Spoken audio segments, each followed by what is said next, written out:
Mark Coleman, I was there. The first fight I ever worked was UFC 12. And that was when Mark Coleman won the UFC heavyweight title. He beat Dan Severn. He got him in a fucking judo headlock and just almost pulled his head off. It was, the old schoolyard move. Yeah. Well, it wasn't quite the schoolyard move. It was like he was kind of in like side control, but laying on top of him, and he had his head, and he was just fucking yanking his head. That's that. I forget the catch wrestling. Josh Barnett, isn't that what he got Dean Lister in? Yes. And then Olsenick, who's a current UFC heavyweight, who's 2-0 right now at 47 years old in the UFC as a heavyweight. He tapped out 3 guys in a row with that technique. It's brutal. Works. Oh, yeah. If a guy gets you like that, especially a guy like Josh Barnett, who's got a ridiculous grip, he gets you in that position. And Good night. He fucking tapped Dean Lister, who's Abu Dhabi great, one of the best submission wrestlers in the world. It means something if you tap that guy out. Oh, Josh Barnett.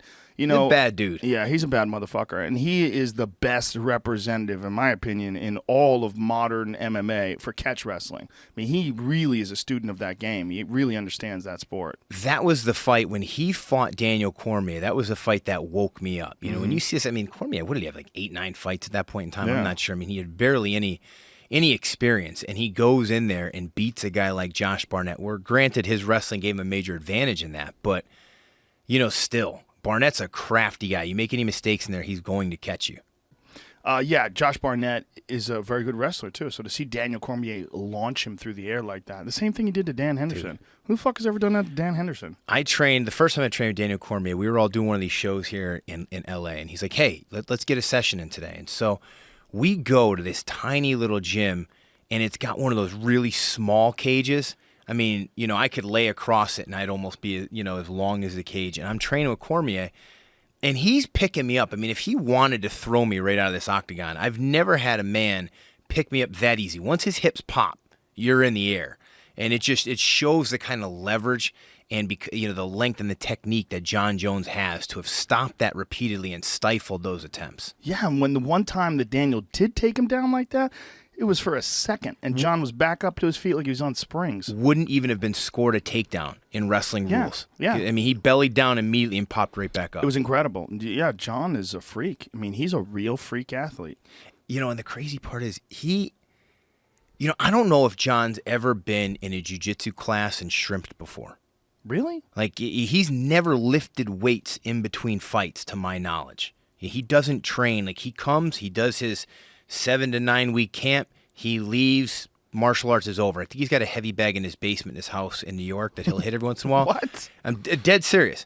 And so now he's actually moving to Albuquerque and saying how I'm going to train year round. I mean, it's, aside from all the other things going on with him, he's obviously got some things to take care of, but he comes out of this the other end and starts training year round.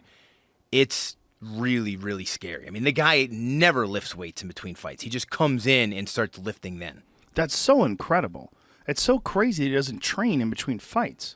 So what does he do in between fights? Just hangs out? He's got nothing. He lives in Ithaca, New York. I drove when I was fighting Phil Davis. They gave me that fight. It was right after I just fought in December. I had just had a baby, and so we already had plane tickets booked to go to Pennsylvania to see some family for Christmas where I'm from. And so, man, I got to train with some wrestlers. I'm fighting this guy named Phil Davis, who I can't find any footage on, but I know he's a national champ, and I'm not really a good matchup for this guy. So, of course, I end up driving all the way up to upstate New York to try and train with John. And I'm training in some, I don't know if it was like Ithaca College, some mat somewhere. He shows up in sweatpants and tosses me all over the place. I mean, he didn't even know anything back then. He knew a little bit of wrestling. He didn't know any jiu-jitsu. He didn't know how to strike. He was watching the first day in Greg Jackson's gym. He's like, oh, man, I watched all this YouTube videos of Muhammad Ali. So he goes in there, and he's got his hands down, and he's snapping jabs, playing the rope-a-dope with Muhammad Ali, and just, toasting everybody.